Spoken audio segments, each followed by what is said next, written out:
여러분 오늘 이 시간에는요 성인 간호학에 대해서 살펴보도록 하겠습니다.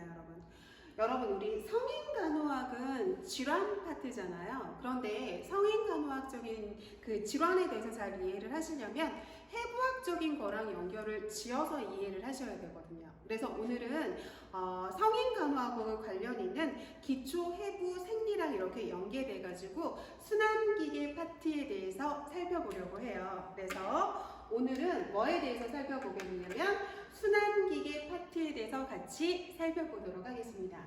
여러분 그러면 우리 순환기계라고 하잖아요. 그죠?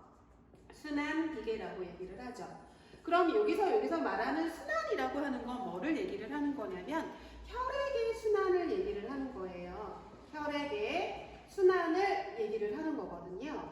그러면 혈액의 순환이 되려면 심장에서 혈액을 박출해내줘야 되잖아요. 그래서 심장의 펌핑 작용을 통해서 우리가 혈액을 공급받는 거잖아요. 그렇기 때문에 혈액을 박출해내는 뭐가 필요한 거냐면 심장이 순환기계에 포함이 되는 거죠. 다음에 혈액을 박출해내니까 혈액도 여기에 포함이 되는 거고요. 다음에 혈액이 흐르는 관을 혈관이라고 하거든요. 우리 림프액이 흐르는 건 림프관이라고 하고 우리 수돗물이 흐르는 건 수도관이라고 하는 것처럼 혈액이 흐르는 건 혈관이라고 얘기를 하죠. 다음에 우리 뭐가 있냐면 림프계가 있다고 이렇게 생각하시면 되거든요. 그래서 이 순환기계 중에서도 오늘은 이 순환기계의 가장 중심적인 역할을 하는 심장에 대해서 살펴볼 테고요. 이 심장의 해부학적인 걸 이해하시고 난 다음에 체순환과 폐순환에 대해서 살펴보도록 하겠습니다. 여러분들이 이 체순환과 폐순환에 대해서 좀 어려워하시는데요. 이 체순환과 폐순환은 심장의 해부학적인 걸 이해하시면 좀 더 편하게 공부할 수 있거든요. 그러면 일단 심장에 대해서 살펴보고 이 체순환과 폐순환으로 들어가도록 하겠습니다. 여러분 우리 심장은 이렇게 자기 주먹만한 사이즈거든요. 그래서 이 자기 주먹만한 사이즈로 한 300g 정도 되는데요. 왼쪽을 이렇게 살짝 치우쳐져 있다고 생각하시면 되겠습니다, 여러분. 그러면 제가 심장에 대해서 좀 그려드리면 심장을 간단하게 표현하면 이렇게 있다고 생각하시면 돼요. 그래서 심장은 4개의 방으로 이루어져 있는데요.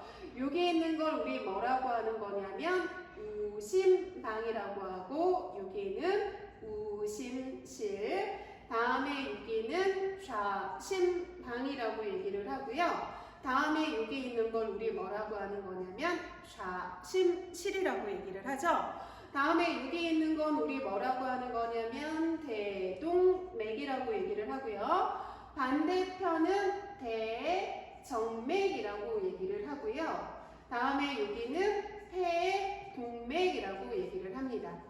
다음에 이 반대편에 있는 건 우리 폐정맥이라고 얘기를 해요. 그래서 심장은 4개의 방으로 되어 있고요. 좌우 중격에 의해서 좌측 심장과 우측 심장으로 구분이 되어 있고요. 다음에 4개의 판막이 있는데요. 우심방과 우심실 사이에 삼천판이라는 판막이 존재를 하고요. 좌심방과 좌심실 사이에는 이천판이라는 판막이 존재를 하는데 이걸 갖다가 우리 다른 말로 뭐라고 하는 거냐면 승모판이라고 얘기를 하고요. 다음에 여기에는 대동맥 판막, 다음에 여기에는 무슨 판막이 있냐면 폐동맥 판막이 존재한다고 생각하시면 됩니다. 그래서 심장의 판막은 삼천판, 이천판, 폐동맥 판막, 대동맥 판막 해가지고 4개의 판막으로 이루어져 있는데요. 이 판막의 역할도 굉장히 중요한데요. 혈액이 한쪽 방향으로만 흐르게 하고 역류되지 못하게 하는 굉장히 중요한 기능을 하고 있거든요. 그래서 우리 간호조무사 국시에서도 이 판막의 기능이 시험 문제에 잘 나와요. 그래서 우심방에서 우심실로 갈 때는 삼천판이 열리지만 다 내려가고 난 다음에 삼천판이 닫혀서 이렇게는 혈액이 흐르는데요. 우심실로 내려간 혈액이 위쪽으로 역류하지 못하게 판막이 딱 닫히게 되거든요. 그래서 여러분 판막이라고 하는 건 혈액이 한 방향으로만 흐르게 하는 거고 혈액의 혈액이 역류되는 걸 방지해주는 역할을 한다고 생각하시면 되겠습니다. 다음에 우리 심장의 혈액학적인 거에 대해서 다음에 설명드리려고 하는데요. 좀 손쉽게 생각을 하시면 어떻게 생각하시면 되냐면 심장을 좌랑으로 이렇게 딱 이렇게 나눈다고 생각을 하시면 돼요. 그럼 좌측에 있는 심장은 뭐냐면 혈액은 산소가 굉장히 많은 산소 포화도가 높은 산화된 혈액이 흐르는 곳이거든요. 그래서 산소가 굉장히 많은 혈관 혈액이 흐르는 동맥혈이라고 보시면 되고요. 다음에 이 우측에 있는 거는 뭐라고 생각하시면 되냐면요. 여러분 산소 포화도가 낮아요. 그래서 비산화된 혈액이 흐르는데 여기는 CO2가 굉장히 많은 무슨 혈액이 흐르는 거냐면 정맥혈이 흐른다고 생각하시면 되겠습니다.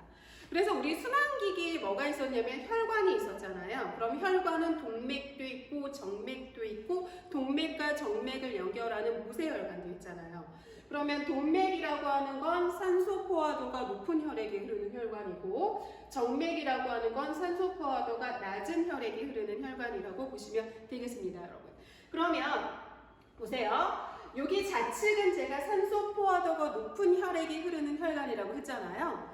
그러면 좌심실이 수축하면서 대동맥을 통해서 우리 온몸의 전신에 구석구석까지 말초에 있는 구석구석 모세혈관까지 전신의 각 조직에 산소가 많으니까 무슨 공급을 하는 거냐면 산소 공급을 해준다고 보시면 돼요.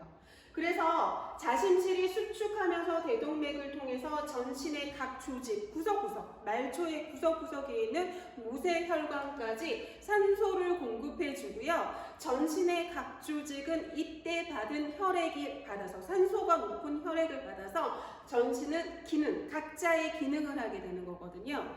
그러면 이 전신은 제가 뭐를 한다고 그랬냐면 이때 산소를 받아가지고 각자의 기능, 각자의 일을 한다고 했습니다, 여러분.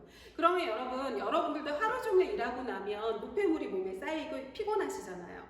그런 것처럼 이 전신의 각 조직도 일을 했기 때문에 이제 혈액이 산소 포화도를 다 써버렸기 때문에 이때는 무슨 혈액으로 바뀌는 거냐면 CO2가 많은 혈액으로 이렇게 바뀌게 되는 거거든요.